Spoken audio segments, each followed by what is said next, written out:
ہونا یعنی واقعاً اپنے وجود کو امام کے وجود کے ساتھ رکھنا اور اس حالت میں زندگی گزارنا کہ امام دیکھ رہے ہیں کیا میری زندگی امام کی طرف بڑھ رہی ہے یا نہیں بڑھ رہی. ابو بصیر جو کہ امام جعفر صادق علیہ السلام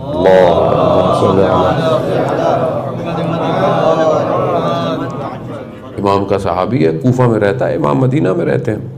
اس کا ایک ہمسایہ تھا اور وہ دنیا پرست تھا، دنیا کے لوگوں کے مال کھا لینا، غضب اور اس طرح کی محفلیں کرنا. یہ ہمسایہ تھا، نیبر تھا، پڑوسی تھا. تذکر دینا ظاہر ہے ہمسائے کا فرض ہے جا کے کہ بھئی یہ تم زندگی جو گزار رہے ہو یہ صحیح زندگی نہیں ہے، یہ مناسب نہیں ہے.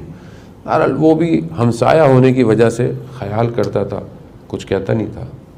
ایک دن جیسے گھر سے کوئی گانے اور اس طرح کی آوازیں تھیں تو انہوں نے بولا کہ یہ مناسب نہیں ہے. یہ تو انہوں نے کہا دیکھو میرا مسئلہ یہ ہے کہ تم کسی اور دنیا کے انسان ہو، میں اس دنیا کا انسان ہوں، لیکن میں ایک شرط پہ یہ چھوڑ سکتا ہوں. مانتا نہیں تھا اس طرح جس طرح ابو بصیر امام مانتا تھا. کہا یہ جس کو تم مولا کہتے ہو نا، اگر وہ میری جنت کی ضمانت دے دے تو میں یہ چھوڑ دوں گا. امام کا اس طرح ماننے والا نہیں تھا مگر اتنا جانتا تھا کہ یہ ہستیاں ہیں اس مقام پہ. ابو بصیر جب آئے مکہ مدینہ زیارتوں میں گئے، آئے اور امام کی خدمت میں پہنچے. امام کو کہا کہ میرا ہمسایہ ہے ایسے. امام نے کہا اس کو بولو کہ ہم تمہاری جنت کی ضمانت دے دیں گے مگر ایک شرط پہ کہ بہرحال جو لوگوں کا مال کھایا اس کو لوٹا دو اور یہ سب زندگی جو ہے اس کو سب کو ترک کر دو، چھوڑ دو، ہم ضمانت دے دیں گے. یہ واپس گیا، لوگ ملنے آئے، اس سے زیارت پہ آیا تھا، وہ بھی آیا. اٹھنے لگا، اس نے بولا رک جاؤ مجھے تم سے کام ہے. جب سب چلے گئے تو اسے کہا کہ امام نے تمہارے لیے پیغام بھجوایا ہے. پہلے تو خود ہی عجیب سا ہوگا کہ امام نے میرے لیے پیغام بھجوایا ہے. کہ رہا امام نے تمہارے لیے پیغام. امام نے کہا کہ جو تم نے لوگوں کا حق لیا ہے واپس کرو اور یہ زندگی جس گزار اس طرح چھوڑ دو، ہم تمہاری ضمانت دیتے ہیں. چلا گیا. یہ تھوڑے دنوں بعد اس نے پھر پیغام بھیجا کہ میرے گھر تشریف لائے. یہ گیا تو دیکھا یہ دیوار کے پیچھے سامنے نہیں آ رہا. کہا کیا ہے؟ کہا ابو بصیر میرے پاس جتنا لوگوں کا مال تھا میں نے سب واپس کر دیا اور جس کا مجھے پتہ نہیں تھا ان کا میں نے صدقہ دے دیا. اب میرے بدن پر کپڑا بھی نہیں ہے، یعنی میں نے اپنے آپ کو خالی کر دیا. کچھ نہیں ہے میرے پاس، نہ کوئی برتن ہے کھانے کے لیے، کچھ نہیں، لباس پہ.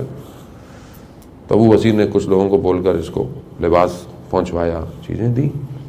کچھ دن اور گزرے، اس نے پھر پیغام بھجوایا. یہ گیا تو دیکھا مریض ہے، بستر پہ لیٹا ہوا ہے.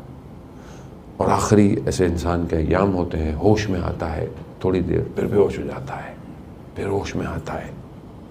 آخری دفعہ ہوش میں آیا.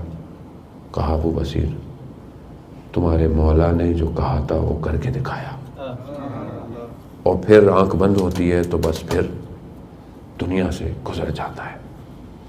جب ابو بصیر پھر کچھ عرصے کے بعد مدینہ پہنچتے ہیں تو امام کے گھر میں ابھی داخل ہی ہوتے ہیں تو امام دور سے اسے دیکھ کے کہہ دیتے ہیں ابو بصیر ہم نے تمہارے ہمسائے کے ساتھ وفا کی.